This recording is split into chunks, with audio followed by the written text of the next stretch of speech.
నమస్కారం. వనవానికి స్వాగతం. ఈరోజు వార్తలలోని ముఖ్యాంశాలు. రామనామం ఒక మకరందం. సీతారాముల కళ్యాణం ఒక కమనీయ కావ్యం. 200 వసంతాల చరిత్ర. భక్తికి సజీవ సాక్ష్యం ఆ రామాలయం.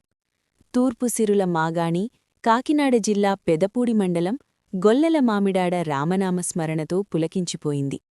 అణువణువున ఆధ్యాత్మికత పరిమళించే ఈ ప్రాంగణంలో శ్రీ కోదండరామచంద్రమూర్తి కళ్యాణ మహోత్సవం కన్నుల పండుగగా అంగరంగ వైభవంగా జరిగింది. భద్రాద్రికి ప్రతిరూపంగా దేదీప్యమానంగా వెలుగొందుతుంది గొల్లల మామిడాడ.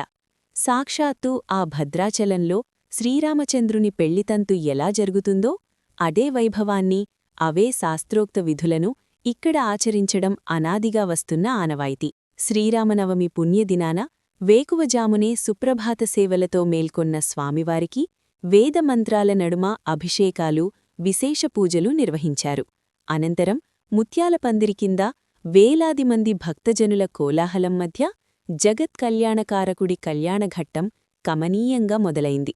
ఒకవైపు వేద పండితుల మంత్రోచ్చారణలు, మరోవైపు భక్తుల జయజయధ్వానాలు, ఆబాలగోపాలం చేసిన జై శ్రీరామ్ నామస్మరణతో ఆలయ ప్రాంగణమంతా ఆధ్యాత్మిక దివ్యశోభను సంతరించుకుంది. ఈ దివ్య ముహూర్తాన రాష్ట్ర ప్రభుత్వం తరఫున ఆనవాయితీ ప్రకారం సమర్పించే మంచి ముత్యాలు, నూతన పట్టు వస్త్రాలను అనపర్తి శాసనసభ్యులు నల్లమిల్లి రామకృష్ణారెడ్డి దంపతులు స్వామివారికి భక్తి ప్రపత్తులతో సమర్పించారు. 2 శతాబ్దాల చరిత్రగల ఈ రామాలయంలో జరిగే కళ్యాణక్రతువులో వాడిన తళంబ్రాలు భక్తులకు కొంగు బంగారం.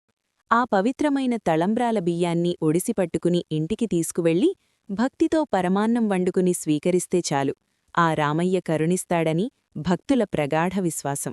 సంతానలేమితో బాధపడేవారింట పసి కిలకిలలు వినబడతాయని, పెళ్లికాని వారికి కళ్యాణఘడియలు వస్తాయని, కోరిన కోర్కెలు ఇట్టే తీరుతాయని నమ్ముతారు. ఆ అపారమైన నమ్మకమే ఏటేటా వేలాది మందిని గొల్లెల మామిడాడ రామయ్య సన్నిధికి రప్పిస్తోంది.